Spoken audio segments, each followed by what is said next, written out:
Hi, good morning. This is Harshit Bhardwaj.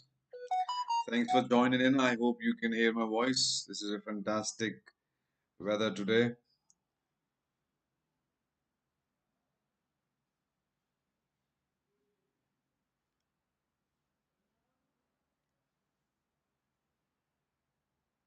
Weather today.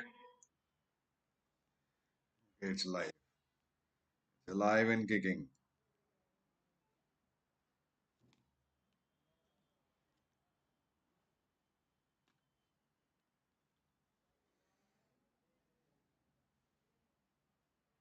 Uh,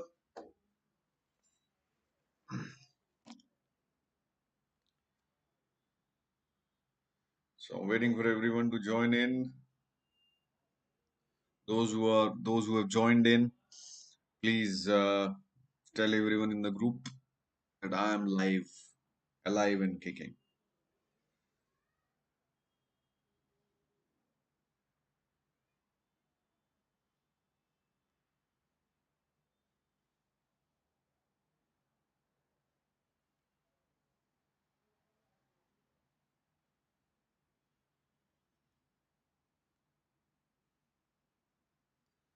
Okay, seems like everyone's here.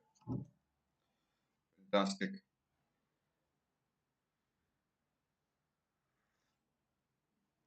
So today we are going to cover one of the most enigmatic and seemingly difficult poet, and three poems in the syllabus UPSC paper 2. Uh, Love Song of Alfred J. Prufrock, The Journey of Maggie, and Burnt Norton. Burnt Norton is probably one of the most difficult to understand poems in syllabus, in the entire syllabus, right? And most students that I have come across, they leave Burnt Norton out.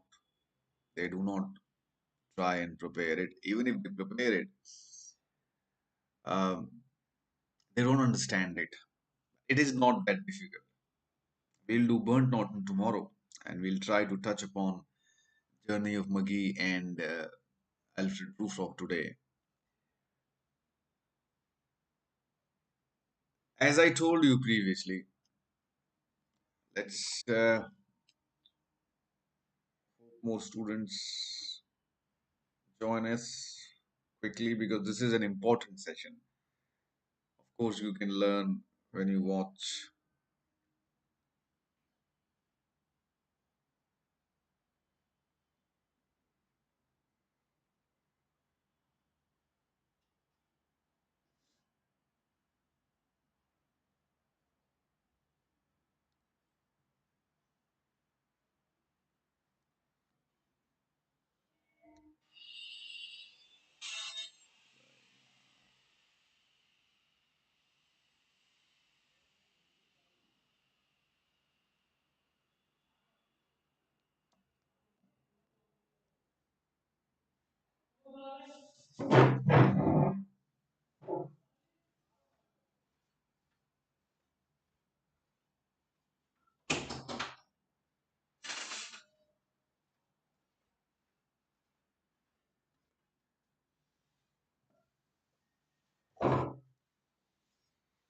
Okay,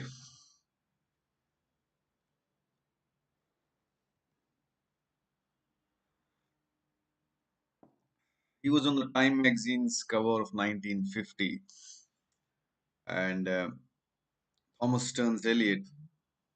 We have W. H. Auden and Thomas Eliot, who kind of lived an opposite lifestyle, opposite in the sense that Thomas Eliot, T.S. Eliot, was born in America, and then he came to England and stayed there, spent his entire literary career in England. And we have W. H. Auden, who was born in England, and he went to America and stayed there. Both different kinds of poets. Thomas Eliot was one of the strongest pillars of modernist writing. It was with T.S. Eliot, Ezra Pound, James Joyce. Virginia Woolf, that we have people who are in our syllabus. Ezra Pound is not in the syllabus, but they are considered to be one of the technical peoples. T.S. Eliot is considered to be one of the technical modernists in poetry, and in prose we have James Joyce and Virginia Woolf. T.S. Eliot was he wrote poetry, essays, and he was a publisher. Can anyone tell me, if it's not written on the slide, can anyone tell me the publishing house T.S. Eliot worked with? That publishing house is still going, and it's one of the most revered and respected literary publishing house.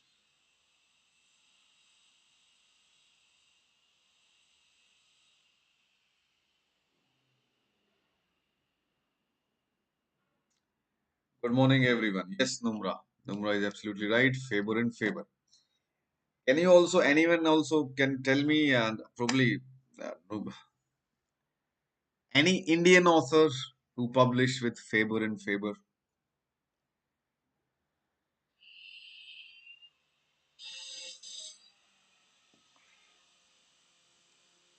I happen to have met that Indian author. Not very famous in terms of popularity goes in India, but she lives in Delhi.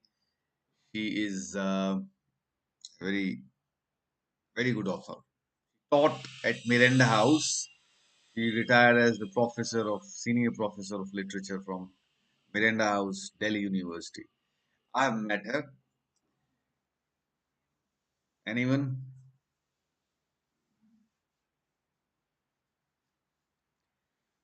Okay, it's Meera Kapoor. Has anyone heard of Meera Kapoor? Based on her books, that series of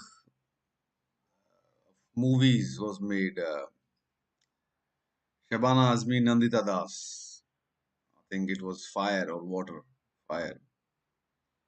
That's based off one of her books. She's written a series of books on feminist topics and very respected and revered in the West.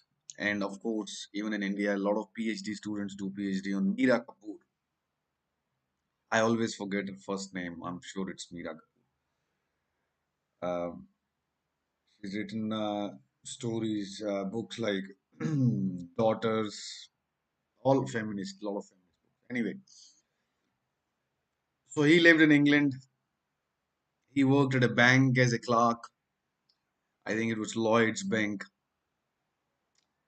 and he was part of that very very close literary circle where they talked about modernism.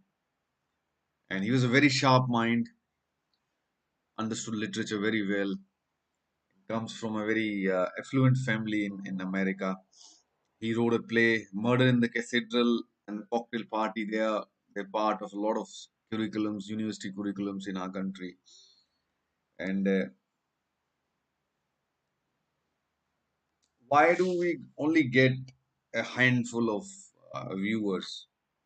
That's the problem. I don't know. I mean, so many people. I don't know. It's okay. I shouldn't moan about it. As I said, I'll deliver these lectures even if there is one person watching. I've committed to it. But when I get emails and all those messages and all those Telegram group, it feels like there are hundreds and hundreds of students left stranded without a teacher, without a guru. And when I do these live classes, uh, it's another scenario. Anyway, it doesn't matter.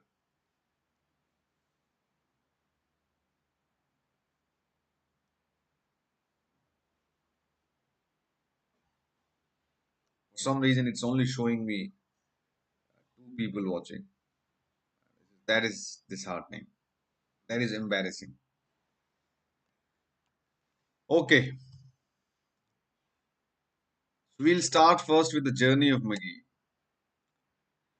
It's the word is Maggie, and Maggie is the plural of Magus.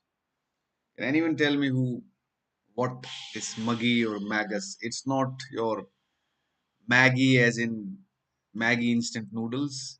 So we pronounce it as Maggi or Magus. What is Maggi? Who are Maggi?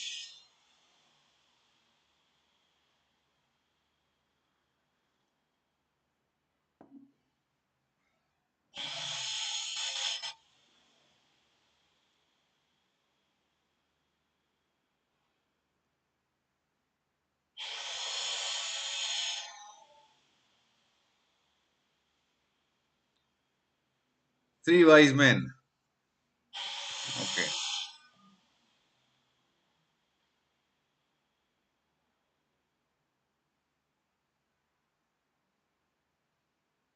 Magus is Magus. That's the singular, and Maggi is the plural. Uh, According to the Gospel of Matthew in the Holy Bible, at the time of the newborn Jesus, when the news spread far and wide, wise men from where traveled to where? Huh? From the old kingdoms traveled to where was Jesus born?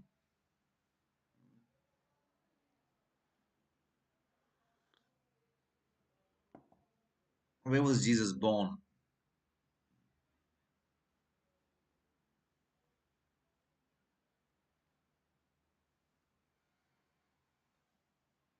Um there are similarities between the initial stories of the birth of Buddha, Gautam Buddha, Siddhartha, and Jesus Christ. Some similarities, not a lot. For example, Jesus Christ was born to a maiden, while of course Siddhartha Gautam Buddha was born as a prince in a kingdom in the modern day Nepal. And they were signs, premonitions before the birth of both Jesus Christ and Gautam Buddha.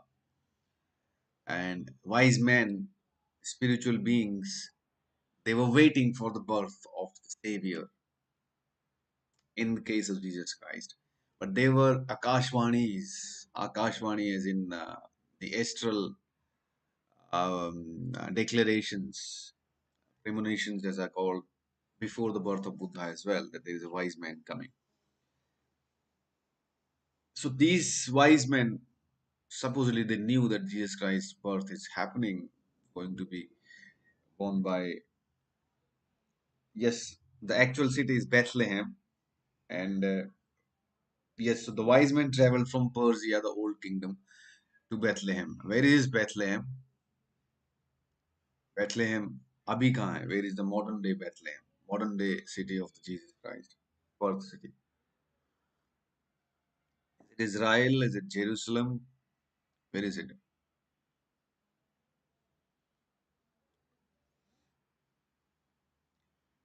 So this poem was written in 1927, and there is an interesting backdrop to it. I don't normally like to set in the context of the poem before reading the poem. You shouldn't do this. But because we are preparing for an exam and not writing a literary scholarly essay, so our approach can be different. We should understand, try and understand the concepts. Yes, and this concept that I'm going to talk about was asked by UPSC in last 3 4 years, not before that. Before that, it was just all about the poem. But in last 3 4 years, UPSC is increasingly getting conscious of the context, socio-political or cultural or historical. That context, especially with paper two, it's very important because paper two's background context is always the situation of Europe, the circumstances of Europe at the time. That is world wars. So you cannot study paper two syllabus by ignoring, by not understanding or aware, being aware of the socio-political, historical, cultural aspects, background context of Europe. Right? Keep that very clear in your mind. You cannot just study the texts in isolation. Hmm? Yes, so Jerusalem, and was it Bethlehem in Jerusalem, and was it part of Roman Empire at the time or the Persian Empire? So I'll keep throwing these questions so that we keep talking, and you can also ask questions in it. So what is the context? What is the context that I understand? I haven't read about it. One thing that I can share with you with all honesty and transparency, there is no reason for it that I do this, that I don't read around these texts in order to prepare myself to teach you. Partly one, because I have read these texts when I was doing my master's. So I did my master's in English from when I was in India, and then I went on to do my master's level study at University of Liverpool, and there modernism was the primary focus area, and even all the other texts. So I read those texts, but that's a long time ago. I was there in Liverpool in between 2003, 2002, and 2005. That's where I was in the university. So I've read all these properly, like proper 10 books on one text, that kind of a proper. Now, when I started teaching you guys UPC, I did not want to read around.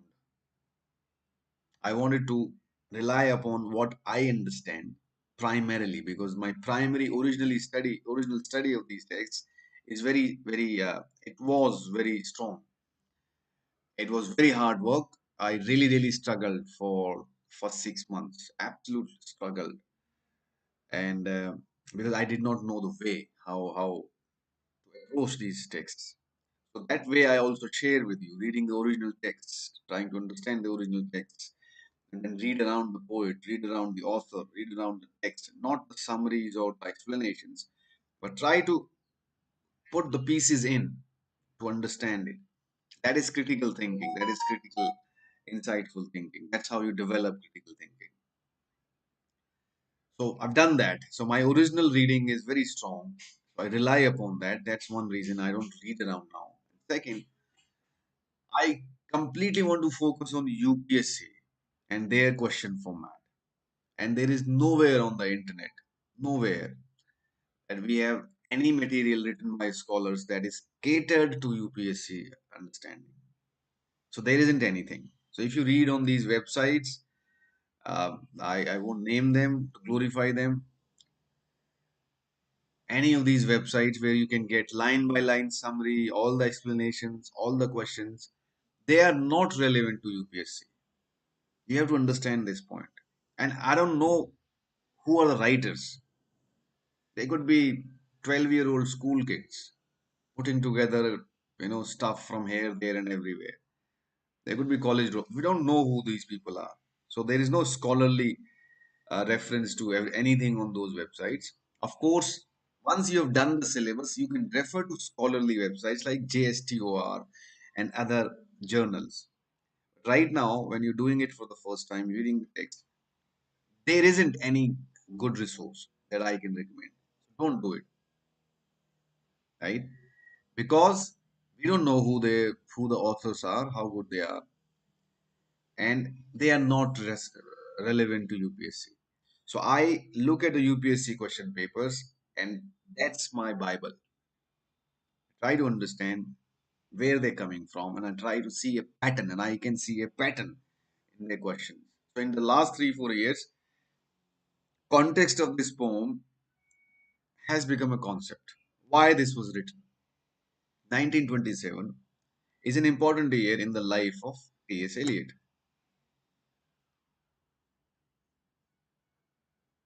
Can you pick that in this slide?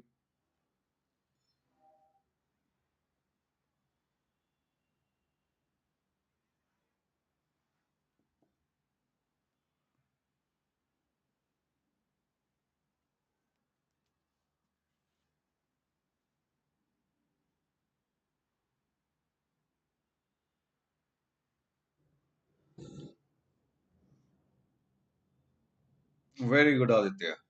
conversion to Catholicism.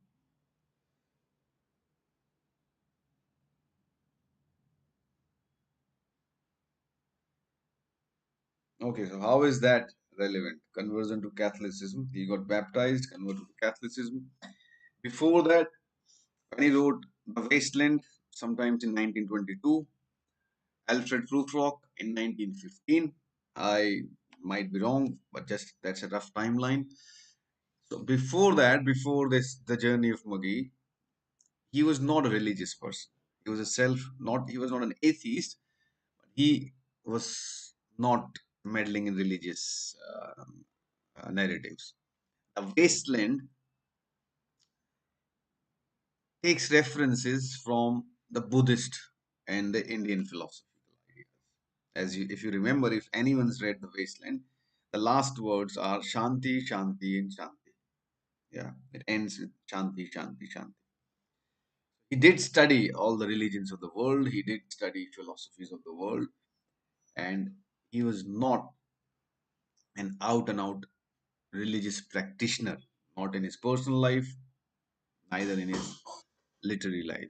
But 1927 was when he had to accept British citizenship, and for that, he was welcomed into Catholicism, as the quote is.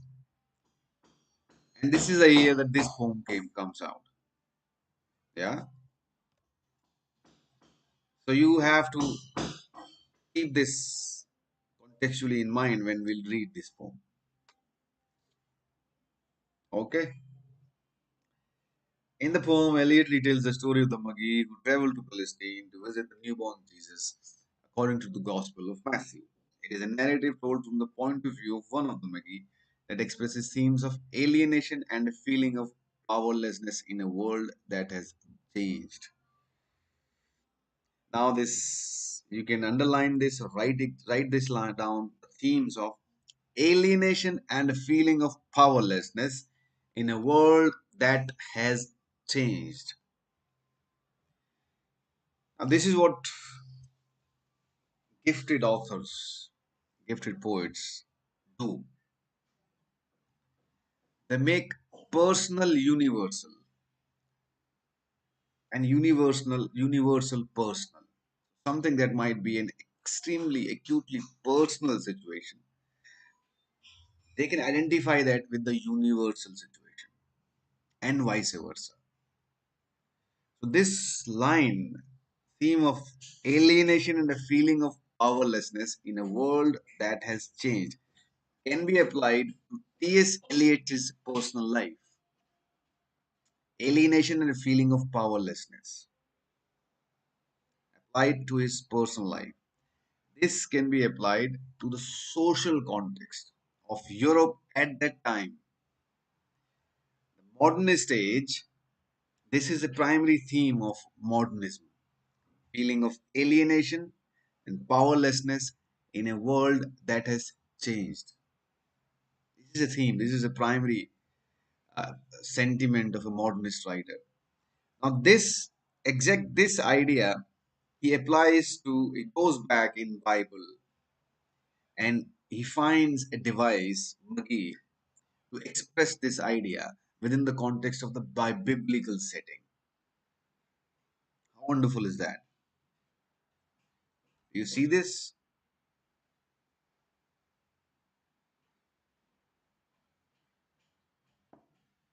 Very good, Aditya.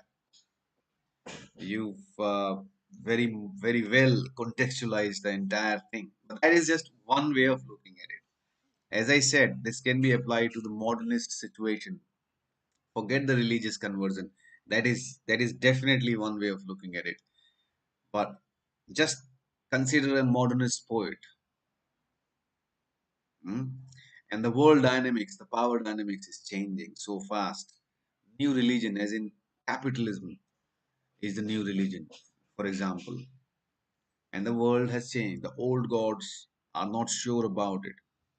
So the world wars in Europe was all about power dynamics, going of the old and the coming of the new, the rise of America and the decay of Europe.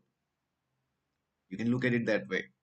So you can look at it from the geopolitical context as well. But I've given you many ideas from many different angles to look at it from. Yep, good good observation there, Aditya.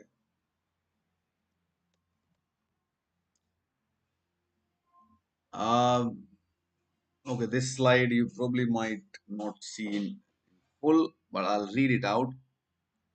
And the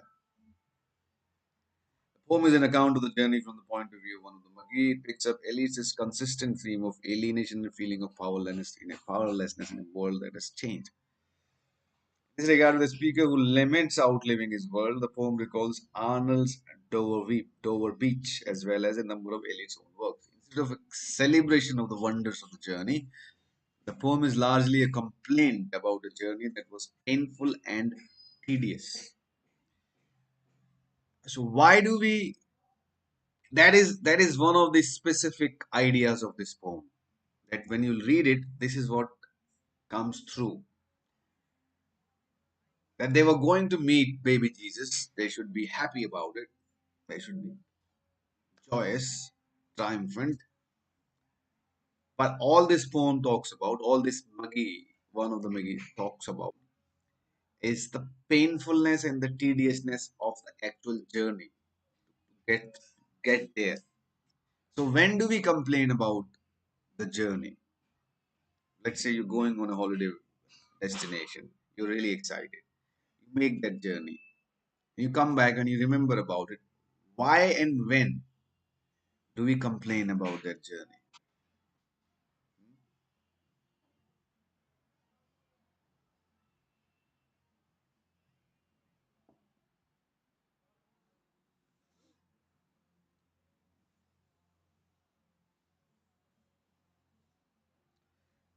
Sexuality, we won't be talking about here. It doesn't, it's not relevant to this poem's conversation. And even though we have W.H. Auden's poem, and a couple of other poems in the syllabus where we can discuss sexuality of modernists, but you can't standardize homosexuality and club it with modernism. That's a completely different discussion. We'll have that sometimes. So tell me, when do we moan about the journey, and why do we moan about the journey? You come back, let's say you went to Las Vegas or New York, mm, and you come back and you telling your friend, and most of the discussion is around how difficult, how tedious, how painful, how tiring was the journey. In what scenario would that happen?